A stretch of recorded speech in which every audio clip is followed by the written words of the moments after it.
What's going on, beautiful people, and welcome back to another Destiny 2 video. I wanted to make this video because I finally have defeated a Savathun and beaten the campaign on legendary difficulty, and I wanted to do I thought it'd be a fun idea to do a video about my favorite weapons through my first playthrough of the Witch Queen. So I haven't done any of the in-game content. I haven't gone and done a bunch of quests or anything. This is strictly what I've obtained from doing the main story, and in that I've acquired what I feel to be some of my favorite weapons in the entire game. Weapons that I cannot wait to craft or masterwork and start to use them throughout the rest of the Witch Queen's life cycle. So without further ado, let's get right into it.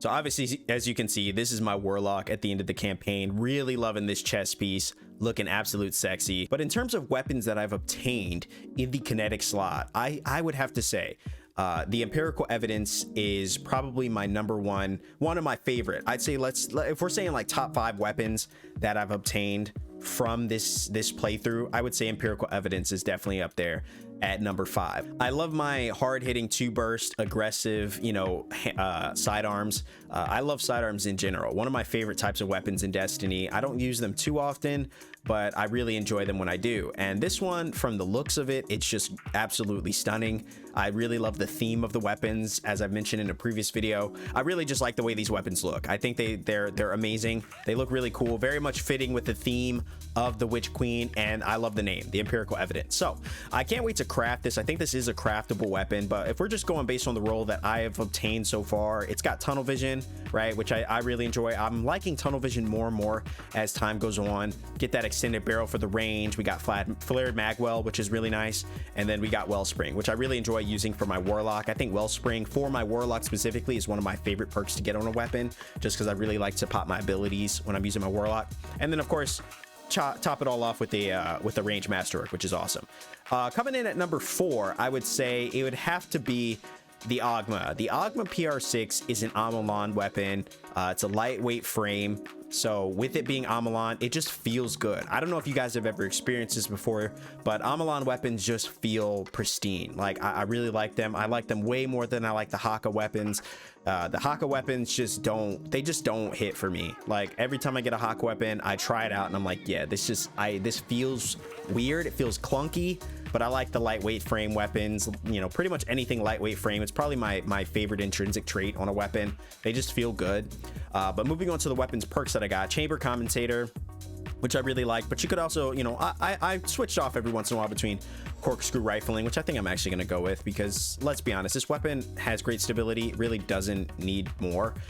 Extended mag, which is good, but I think I'm going to go flared magwell as well, just for that extremely high reload speed. But then I got this new perk, Adaptive Munitions. This weapon adapts its damage output and effectiveness against enemy shields that don't match the weapon's damage type. So basically what this weapon did for me is, through the campaign, it was super helpful at dealing with enemies that had shields that were different than solar. So this is a solar pulse rifle. So if I ever came across an enemy that had void or had arc, it wasn't as effective as using a weapon of that matching type, but it was way more effective than a weapon that doesn't have this perk. So it's an interesting perk. Not sure how I'm going to use it in-game activities, but it was pretty solid. And then One for All, which is a pretty nice perk as well, and then Stability Masterwork. So overall, not a perfect roll, not a great roll even, but it's a roll that worked pretty well overall. And then we got this one down here that has, I think, it's a bit of an improvement. Reload Masterwork, Accurize, so a bit more range. And then we got full bore, fluted barrel, but I really like the heating up perk is really nice, and then the dragonfly perk, which is really nice as well. So yeah, definitely a better roll, I would say, than the one I previously showed. But I would say Ogma's PR6 is definitely my number 4 pick. Coming in at number 3, I would say that this roll that I got for the grenade launcher, the Typhon GL5, is really nice. First of all, I gotta say, getting weapons that have the stasis element on it, it's nice. I like seeing it. It brings that variety into the game. It's something I really enjoy. But this grenade launcher was perfect for me in a number of scenarios, with the volatile launch, which is really good for the blast radius, handling, and projectile speed. But then this is where it really starts to shine, is I got spike nades. If you guys know anything about OG spike nades, these were really great on void nade launchers, and still to this day I really like it. Every time I see it, I feel like it spells God roll for me. So I really enjoy spike nades. Impulse amplifier, which increases the projectile velocity even further, and then explosive light, which was surprising to see, as explosive light was previously only available for the rocket launcher, I think, for last season. And so it's really nice to see it start to come into other weapons, you know, some legendaries, which I think is really cool. The KRAIT feels like the Valkadon. If you guys remember the Valkadon, I mean, this is pretty much a mirror image. And I know, you know, it's nothing more than a reskin, but I really like that they brought this back. I think Valkadon might be in the game too as well. So but this one was nice because it has stasis. So this one stasis. I think Valkadon was a solar auto rifle. So this one saved me through a number of scenarios. Obviously, see 268 kills. I used this thing quite a bit throughout the campaign once I got it. Comes with corkscrew rifling, which was really nice for the extended range. The light mag, which I like, but you know, could also run with armor piercing rounds. I stuck with the light mag though, and then combine that with the subsistence, which was really good. I virtually never ran out of ammo with this weapon. It was that impressive. And then moving target, so it just felt fluid. But another role that I got for KRAIT that I ran with for a while was overflow and moving target. This one really digs deep into that reload speed, which doesn't really do much for you with this kind of weapon, given the fact that you have overflow. So I found myself picking up special or heavy ammo and having over 100 rounds in this weapon. So I haven't decided which one I'm going to masterwork because I like them both. Subsistence is a nice role. I really enjoy it, and just keeps you in the fight, but overflow does as well. So I think, you know, it's going to be a tough decision. I'm not exactly sure what the best one is, but yeah, KRAIT was definitely my number 2 go-to weapon throughout the campaign. I use this thing for everything. It just felt good. Really, really nice weapon. And then my number 1 pick, my number 1 weapon has to be Cantata 57. Cantata 57, if you guys have gotten this, it's a world drop in the game, and this weapon was absolutely insane. I started off with a steady hands and Vorpal roll, steady hands being a new perk where kills improve handling for weapons for a short duration, making this weapon even snappier, making it just feel that much better. I really enjoyed this. And then Vorpal, which is really nice too, working really well against bosses, vehicles, and guardians with their super. Now, in terms of Vorpal, I don't know that this really needs to be on this kind of weapon, because I can't imagine you're going to be facing off against a boss trying to beat him down with a hand cannon. You know, you're probably going to run a heavy or something else. So Vorpal, probably not the best perk on this weapon, but it could be good, especially if you're playing it in PvP, and steady hands could be nice too. Comes with a range masterwork, which I really enjoy.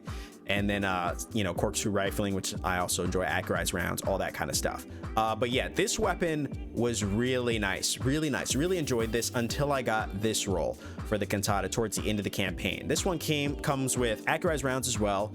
Comes with small bore, which gives you range and stability, but heating up is where this weapon really shines, where final blows increase accuracy and stability. So I'd get heating up ×2 or ×3, and this weapon was just straight up and down. It felt so good to use. 140s are one of my favorite archetypes of hand cannons in the game, and heating up just felt absolutely insane. And then combine that with moving target, I could see this working really well in PvP. Felt really good in PvE, and with the handling masterwork, you get the handling masterwork going, and I feel like this weapon is going to feel really nice. Now, obviously, I have 2 rolls here.